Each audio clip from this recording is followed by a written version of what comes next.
Hola, ¿cómo está? Coming to you live from 4th and Salmon, also known as the U.S. Federal Courthouse here in Portland, Oregon. It's currently about 10 o'clock in the morning. I believe it to be the 28th, 29th, possibly the 30th. It is Saturday. I just wanted to give a little virtual update on the goings-ons in the park currently during the daytime. If you look at this monument, it still stands. It's been decimated and desecrated in several different ways, but it's funny because it was erected by the actual community to honor their dead and fallen family members. So it doesn't seem like it's really that political. It just seems like it's like a in memoriam type of thing. It's almost like they went to somebody's gravestone and kicked it over. I don't understand why they're so intent upon destroying everything. They destroy things, and then why do they not just create things? They could create things that define themselves. Instead, they define themselves through destruction. First in Guam, first in the Philippines. That's what I'm talking about, true American heroes. I promise you, when you jump off that boat in Southeast Asia and that humidity hits you and you can't even breathe and you can't even get off the boat with your gear and it's all bullets flying at you and you can't even run around, or you try to roll around, your gun hits you in the face. I promise you, it's nothing like you imagine it will be, and it's scary AF. They deserve these monuments. They deserve to be respected, honored, and revered. They deserve to be remembered and emulated. Their heroicism, their heroics, I mean to say, should be validated. It's an amazing feat to face fear and understand that you are more than it. That's what people always look backwards for their value. Your value is in front of you. Your value is not behind you. What you are worth is not what you have done. What you are worth is what you can accomplish. And these people just justify all of their actions based upon the past, yet they totally discount any potential for the future. I don't get it. It's as if they want some sort of, they want to create destruction. That's what their creation is. They create destruction. That's all it is. They don't create creations, they create destruction. This will be a failing snake eating its tail type situation. This murder elk over here, it's just, I don't know what they're trying to really say with it. It's something that, it doesn't say much of anything. The elk statue in general was just a piece of artwork, and these individuals seem to demand that people respect their artwork, yet they destroy a vintage antique monument over 100 years old and replace it with something that is absolutely tacky AF, gaudy AF. Stop killing black people. This is what the sign says, but they totally discount black on black violence, which is the most dangerous thing a black man can face is another black man. Crimes happen within the races. Whites kill whites, blacks kills blacks, Mexicans kills Mexicans. That's how the stats roll out. We kill each other within our races. We are bigoted within our races. The love starts inside the house. It doesn't start outside the house. We gotta love each other from the house outwards. But something like this is just really, if I ever pass away, if I'm ever involved in an incident where police happen to kill me, please do not destroy anything in my name. Please do not hurt anybody in my name. Please do not create these gaudy art installations in my name. I beg of you, please do not use my name ever to do these things. If this was what people would remember me as, oh wow. And then people think about Mr. Floyd, they don't think about how he had his innocence suffocated out of him. What they're gonna think about is the destruction that was left in the year 2020 after that.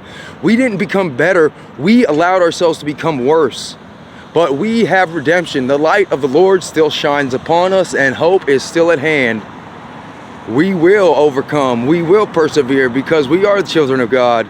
Lucifer walks the streets of Portland, Oregon, but Jesus Christ is risen. And that is fact beyond fact. We have a choice, and do not pretend like it's never been presented to you. It's presented to us almost constantly. Every moment of every day we're presented with a choice. The easier wrong versus the harder right. What will you choose? Do you want to molest or do you want to protect? Are you eager to hurt somebody or are you eager to protect somebody?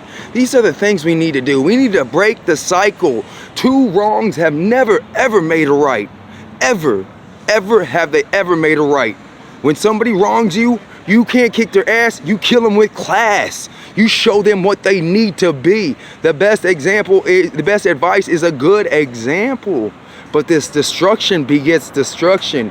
And we are better than this. We are beyond this, I thought. And then 2020 rolled around and I realized that I've been surrounded by people that have hated me. They called me white boy this, white boy that. Disparaged white people almost the entirety of my life. I always thought it was just a joke. I always thought they were just playing. But then I come to find out that they were serious with their hate. I never ever in my life have judged a person based upon their melanin content. I think that would be the smallest minded thing to ever do. What kind of information do you derive from somebody just based upon their skin color? Zero, zero, zero, zero. There's nothing. You don't get any information from that. Doesn't tell you nothing. I can't believe that I've been judged. I've been called white boy so many times. I've been identified by the color of my skin more times than I can even imagine. And I promise you, post 2020, that is not okay anymore.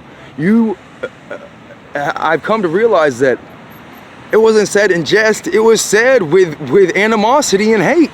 I return all the animosity and hate I have based upon my skin with one word: perseverance.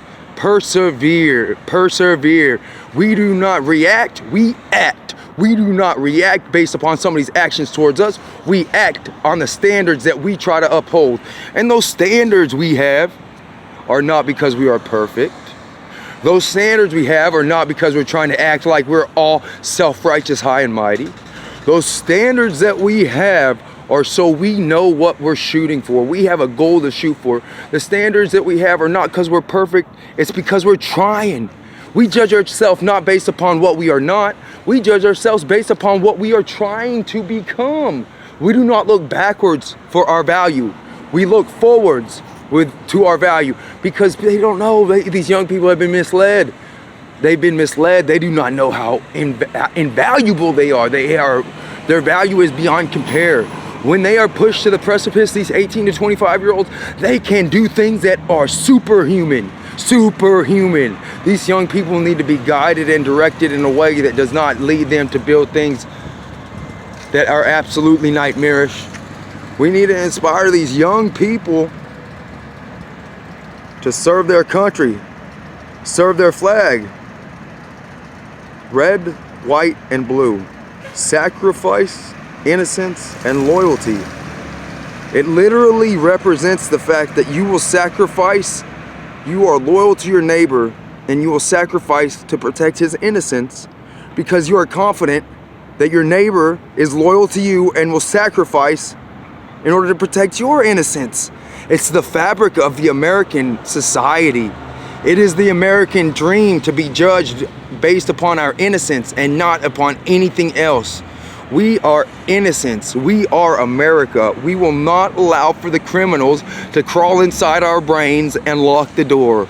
We will kick that door open and open our mind to the realization that we are family. We have always been at the table. We love food, family, joking. We love Saturdays. We love sleeping in. We love cats, dogs, pets.